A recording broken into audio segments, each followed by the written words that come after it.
Strike TV is a new kind of network. It's online.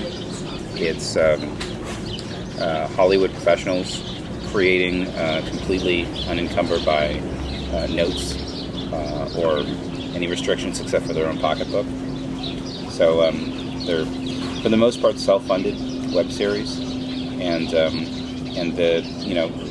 we give total creative freedom to our filmmakers. So then, if they're self-funded, what's your model for I mean, I know that it's an ad-based model, but what's your model for creator compensation? Well, there's a few things. I mean, one thing is Strike TV has an ad sales division where we go out and we look for sponsors. We split the revenue with our filmmakers, and it's a 60-40 split favoring the filmmaker. Okay. How do you see this model sort of coexisting with Hollywood? I mean, you only allow guild or, I suppose, other union members to contribute to the site. Is that right? Well, currently, it's a guild-only site. However, we work very similarly to the way Hollywood works, just in general, which is that if you're in Bangladesh or you're in Kansas or wherever, and you're a really fantastic storyteller, the cream rises to the top. You're recognized by professional film industry and television people, and you're kind of brought into the fold.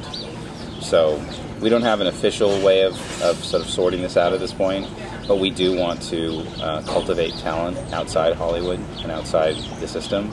Okay. There's great storytellers out there, and right now there really isn't any. There's not that many curated sites. So, like YouTube is just kind of like anybody can put something on. So how do you find something that's truly good? And yet, a lot of people are sort of recognizing the value in curation and developing sort of more narrow branded online TV properties. What is Strike TV, or what will it stand for? What will the label mean, do you think? Well, I mean, diversity and freedom of expression with a sheen. Even before the strike, only about 5% of Hollywood is employed at any one time. So that means that all the directors and the actors and the writers and the producers and the set designers and all those really creative people who are the best at what they do, they're out of work. That's just even in a normal Hollywood situation, Right. After, post, or pre-strike. That's just the way Hollywood works. It's kind of like the musical chairs. Okay. So Strike TV, in my mind, is kind of like adding new chairs to the table, to the game of musical chairs. So you may be a really gifted screenwriter or director, and you may have a very unique idea that will appease maybe 100,000 people, just totally please them, like really get them excited about it, right? But maybe not 1 million people, right? Well, like a network show has to please millions of people in order for it to maintain its existence, to justify its existence, and the infrastructure of the television is so big. The cost associated with it. It has to please like so many people, right? Mm-hmm. But then when you please everybody, you're also not pleasing a lot of other people. They have a sheen to them that's professional, but they may have a subject matter that Hollywood would never touch with a 10-foot pole. Okay. And so is that the benefit for a creator of working with you, or do you see that as a primary sort of draw of...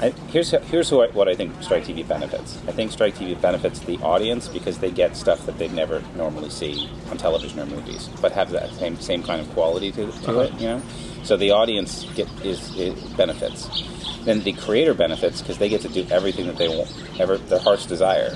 Every filmmaker in Hollywood has like a dream project, a passion project that they've been said no to over and over again. And now finally, the equipment is there and the cost has gone down so much that they can just do it. Mm-hmm. So no one will say no at this point. They'll just make it, right? And so the filmmaker, the creator benefits. And then the studios and the networks benefit because, when they invest millions of dollars in a pilot that may or may not catch a hold, right? Right. So they just flush down millions of dollars every season. So with these filmmakers self-funding themselves or getting a small sponsor to sponsor them on a low budget, and it might ignite an audience and capture the attention of a huge audience. And if that's the case, then the studio will go ahead and purchase that. And the filmmaker, the creator, will have unprecedented leverage to negotiate. Whereas opposed they sell a script that maybe take hold, maybe not. You know? Right. But they're selling not just their script, but they're selling their show and they're selling their audience. The traction that's already been... Exactly, right. So it only benefits the studios and the networks to purchase products that already work, that already have an audience. So it benefits the studios, benefits the networks, benefits the audience, and it benefits the creators. So you see this site then coexisting quite nicely with the traditional studio model and potentially supplanting the pilot system as it currently... Well, I mean, it's just you know, it's not going to take over, you know, it's just going to be a new thing. Right. And it'll, you know, right now a lot of networks have cut back their pilot budgets and they're not producing so many pilots. And the other thing is that if you look at television now, almost everything is reality television. Right. And so for every reality television show that's on, that time slot would have been a scripted show with actors and writers and directors and craft people that would be employed during that time slot. So for every reality show that's on, it represents one whole group of people that would be employed for a scripted show. So by creating then, just so I understand, we don't have to get into this too much, but by creating this new sort of system of pilot creation or idea sharing, then the networks will be more likely to pick something up because they'll see that it has traction. Yeah, and that's the interest right now that we have, and that's why we have an open door at the networks. They're being very supportive of us. And, you know, we are called Strike TV, but, you know, the meaning has changed. So, you know, I mean, there's a lightning bolt in the graphic. So, you know, we're striking out with new media, you know, and, you know, we'll strike it rich. And the fact that, at least now, most viewers are poised for action, sort of. They're sitting there with their hand on their mouse. Does that impact how you tell stories? I think so, yeah. But, I mean, people have a remote control, too. So it's all about good storytelling. You know, good storytelling, well told. I think if it's for the movies or for the internet or for television, it's really all the same. You know, it's like, is it engaging? Is it interesting? You know, I mean, it used to be that, like, before the printing press, you know, the only place you could read anything is, like, on tablets, you know, like, on the wall.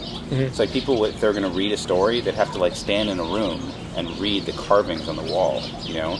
And the idea of, like, sitting down somewhere away from that building and, like, looking at it on paper seemed like something wrong. And that's why I was so enthusiastic about enrolling the Writers Guild in Strike TV, is that, as opposed to something like the Directors Guild, which is that, you know, it's the idea that's the most important part. You can film something beautifully in 35 millimeter and have, you know, 1,000 extras and have everyone's wearing gold, you know, and that doesn't make it a good movie. Anything else you want to add?